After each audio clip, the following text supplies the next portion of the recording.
एक 21 साल की कॉलेज स्टूडेंट थी जो गर्मियों की छुट्टियों में अपने दादा दादी के पास गांव आई थी।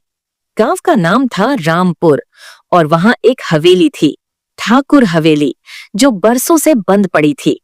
लोग कहते थे कि उस हवेली में कोई आत्मा बसती है और जिसने भी वहां रात बिताई वो अजीब व्यवहार करने लगा। नेहा, जो रहस्यमय कहानियों की दीवानी थी, ठान चुकी थी कि वो उस हवेली में जरूर जाएगी। एक दोपहर नेहा अपने कैमरे और नोटबुक के साथ हवेली में घुसी। दरवाजा जर्जर था, दीवारों पर काई और पुराने चित्र। अंदर हर चीज धूल से ढकी थी, पर एक कोने में रखा था एक पुराना संदूक। संदूक खोलने पर नेहा को मिली एक फटी पुरानी डायरी जिस पर लिखा था मालविका ठाकुर 1901। डायरी की शुरुआत नेहा ने पन्ने पलटे। पहला पेज पढ़ते ही उसकी रूह कांप गई। आज तीसरी लड़की गायब हुई है। हवेली के पीछे वाले कुएं में कोई है जो रात में फुसफुसाता है, मैं सुन सकती हूँ। 1 जनवरी 1901। नेहा को ये एक कपोल कल्पित डर लगता था, लेकिन ज्यों-ज्यों वह आगे बढ़ती गई, चीजें और रहस्यमयी होती गई। रहस्यमयी मौतें। डायरी में हर कुछ दिनों के अंतर पर एक नया पन्ना था और हर पन्ने पर था एक लड़की का नाम और उसकी मौत का जिक्र। अनीता। उसकी आंखें खुली रह गई, जैसे वो कुछ देख रही थी आखिरी समय में। सुमन बिना जख्म के मरी, लेकिन चेहरा डर से नीला पड़ गया था। कविता कुएं में मिली, लेकिन पानी सूखा था। नेहा की सांसें तेज होने लगीं। उसने गौर किया, हर मौत के बाद मालविका का लेखन और भी अस्थिर और डरावना होता जा रहा था। आखिरी पन्ना। नेहा लगभग 60 पन्ने पढ़ चुकी थी। आखिरी पन्ने पर कुछ नहीं लिखा था सिवाय एक नाम के, नेहा। वो चौंक गई। ये नाम मेरा। उसने डायरी को दोबारा देखा। ये 1901 की डायरी थी।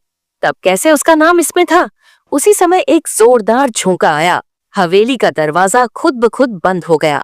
असली रहस्य। नेहा ने फौरन डायरी को पलट पलट कर देखा। तभी एक पन्ने के बीच छिपा मिला एक छोटा सा नोट। हर 100 साल बाद उस आत्मा को एक नया शरीर चाहिए और उसे वही मिलेगा जो आखिरी नाम पढ़ेगा। 1901 + 100 बराबर 2001, लेकिन अब था 2025। क्या ये आत्मा देर से जागी है या कोई उसका इंतजार कर रहा था? नेहा ने पीछे मुड़कर देखा और एक परछाई दरवाजे के पास खड़ी थी। चेहरे पर नकाब, लेकिन आंखें जलती हुई। 7। बच निकलने की कोशिश। नेहा ने टॉर्च जलाकर बाहर भागने की कोशिश की, लेकिन रास्ता गायब था। हवेली जैसे जादुई भूल भुलैया में बदल गई थी।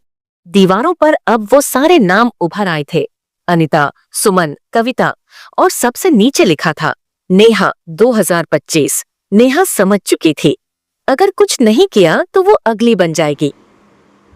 डायरी का रहस्य। नेहा ने नोटबुक की पिछली जिल्द को थपथपाया और वहां एक छुपा हुआ मंत्र लिखा था। जिनका नाम लिखा वो अब खत्म नहीं होंगे, पर सच को पढ़कर जो बोले वो खुद को बचा पाएंगे। नेहा ने आवाज में जोर डालकर वो शब्द दोहराए। धीरे धीरे हवेली का तापमान गिरने लगा।